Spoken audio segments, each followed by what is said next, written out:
Welcome to Dchurched.com. This is a conversation I've been having with Dr. Greg Laughery, formerly of the L'Abri community in Switzerland. And we've been talking about truth and how to survive in an age of subjectivity, where subjective truth is sometimes set against objective truth, and how to be a follower of Jesus in that kind of context. Let's continue with the conversation. Thanks for joining us.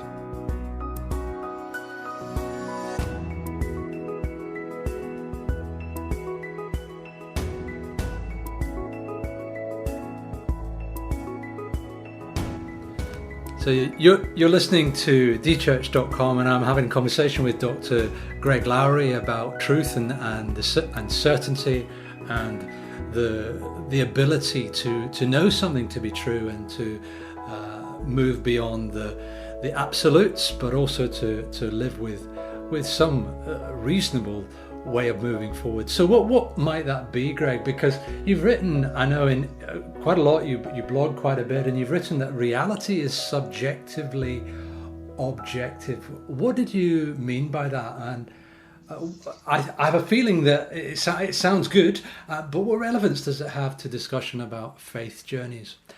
Subjectively objective.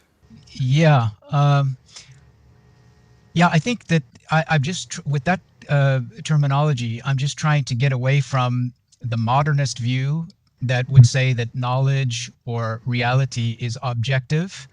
Yeah. And the postmodern view that would say, no, reality and knowledge are subjective. Yes. So I'm trying to combine something of those two orientations. And as often, I'm trying to mediate, because I see myself often trying to mediate different extremes or poles, and to create a possibility that seems, again, truer or closer to what's true than further away from it. So if you take the objective of the modernist, there is some truth, I think, to this objectivity when it comes to reality or knowledge. And you take the postmodern claim that, no, it's just subjective. Well, it is subjective in the sense that it's personal, individual as it relates to me. That is knowledge and reality. So I can't escape being a subject in the world. So my interest is to try to state something that is able to rise above these two extremes, but in a tension. So subjective objectivity is tensional. It's not a synthesis. Yes. Right. So you're constantly oscillating, as it were, between the two. That's right. Like a needle, as it were, moving backwards and forwards very, very fast. And it's, I mean, what it strikes me, if that's how you're thinking about it, is that it's almost in the oscillation that you gain something that you wouldn't have otherwise had. As you bounce between, and maybe I'm adding to it, but as you bounce between the objective and the subjective, maybe there's something different in that space that's created that wouldn't be created if all you were focusing. Maybe I'm getting a bit cerebral here. So let's talk about faith journeys. Yeah, I think this is probably really relevant to faith journeys. Could you say maybe how? Yeah, I was just going to give one quick example of many people coming, thousands of people here. More recently coming with the idea of the postmodern, although they might not have ever heard of postmodernism, they were postmodern, i.e. in the sense that I said earlier, that they thought knowledge and reality were entirely subjective. And so sitting in the office here, I would say, but listen, you as a subject have to open the door. This is really a silly example, but I think it makes the point. You have to open the door to walk through it. So your subjectivity is not creating that door. And if you tried to walk through it without opening it, you would never get through. So if you really want to open the door to get out, otherwise you spend the rest of your life in my office. If you want to really open the door to get out, well, you're acknowledging something of subjective objectivity. So it's true, you have to open the door. You see it, you walk out of it. But at the same time, the door is there. So two things are true at the same time instead of one. And I think in terms of a faith journey, I think that this is one of the things that for me has become tremendously important, is that two things can be true at the same time. One doesn't cancel out the other one. And if two things are true at the same time, there's a tension. Yeah. But that tension is a good thing. It's not a bad thing. It's not something that I want to get rid of in my faith journey. It's something I want to hold on to. Why? Because it seems closer to what is, and it seems more true than less true. Yes. Yeah. So in my faith journey, I'm always kind of in this, as you said, oscillation. That's a great kind of metaphor, between the articulating these two kinds of dimensions, and acknowledging the subjective objectivity of both knowledge and reality. I was listening recently to somebody talking about some of the great geniuses of the world, and the breakthroughs they've made have often occurred when they've been able to hold in tension two opposing ideas. Yeah. And that sounds a little bit like what you're describing. But the faith journey part too is, as I said a few minutes ago, I kind of see myself as a mediator where mediation is possible. It won't always be. But then if you go back theologically and you look at Christ as a mediator, you would think that Christian's faith journey would include something of mediating instead of embracing extremes. Yeah. The clue's in the word middle.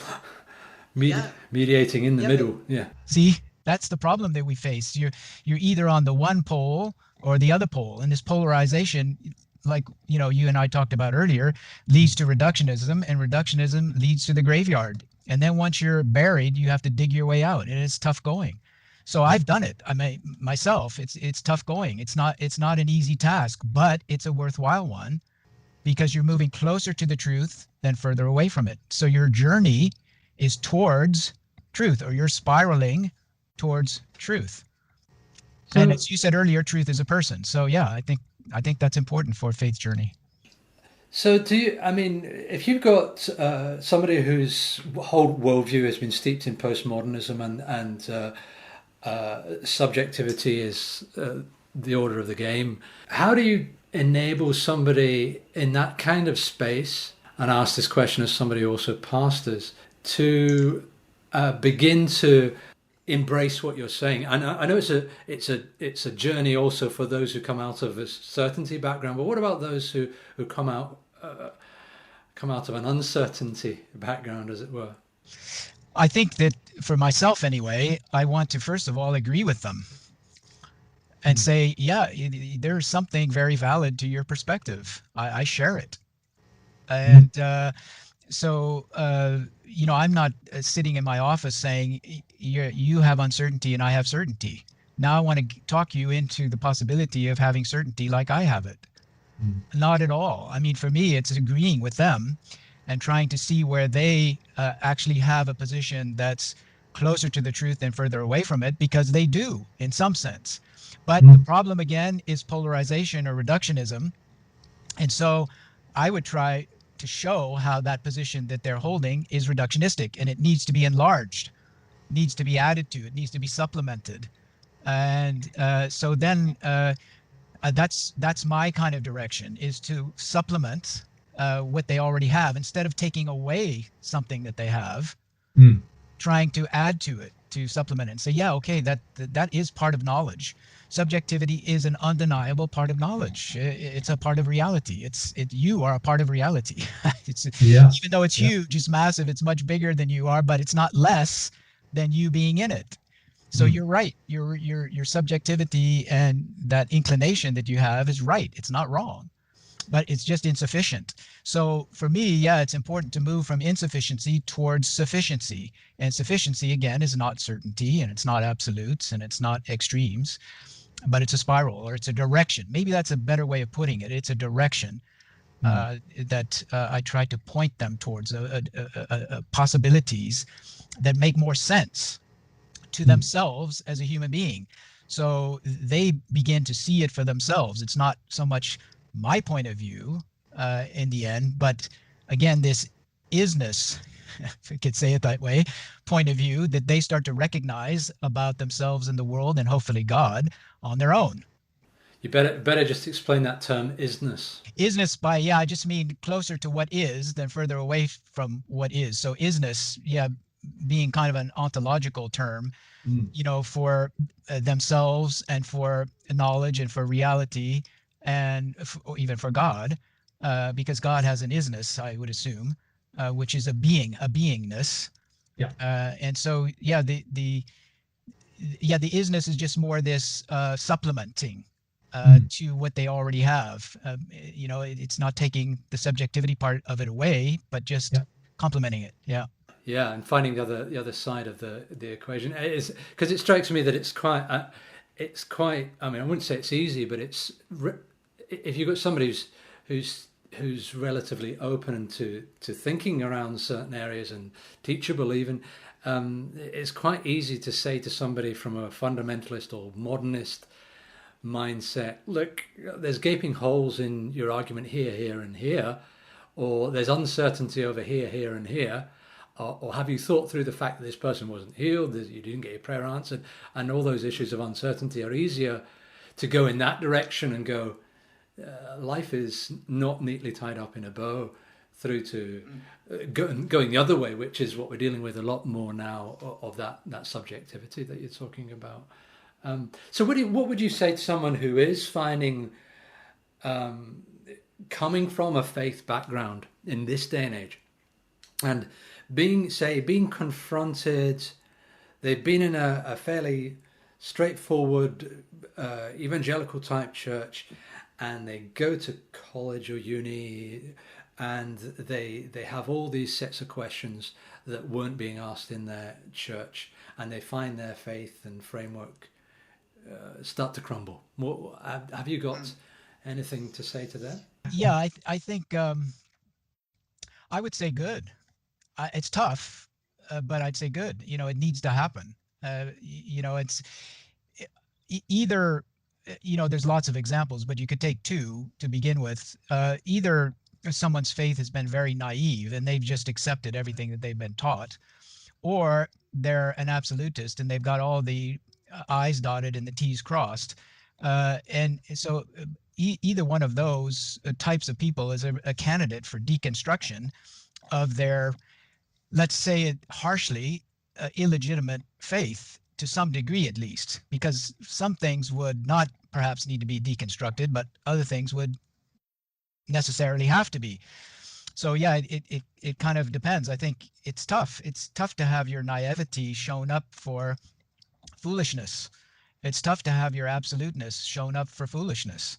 But I think it's good. I think it's a good thing that if people get shaken out of these kinds of directions, and the questions that are raised in the colleges or universities or wherever that they go on to from their homes or churches, and they're forced to have to face these legitimate questions, because a lot of times they're legitimate questions. Sometimes they may not be, but many times they are. And so the deconstruction process is a necessary one for having a credible faith, and it could be a long kind of difficult time in someone's life.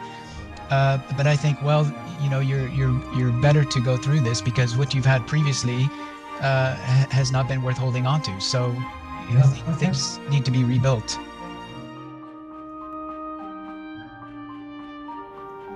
You've been listening to the second part of our conversation with Dr. Greg Laughery of L'Abri Community in Switzerland. Next time we'll talk a little bit more about this and what it looks like when you address issues like the stories in early Genesis and other aspects of being a Christian in the postmodern world. Thanks for listening. My name's Jules. This is Dchurched.com.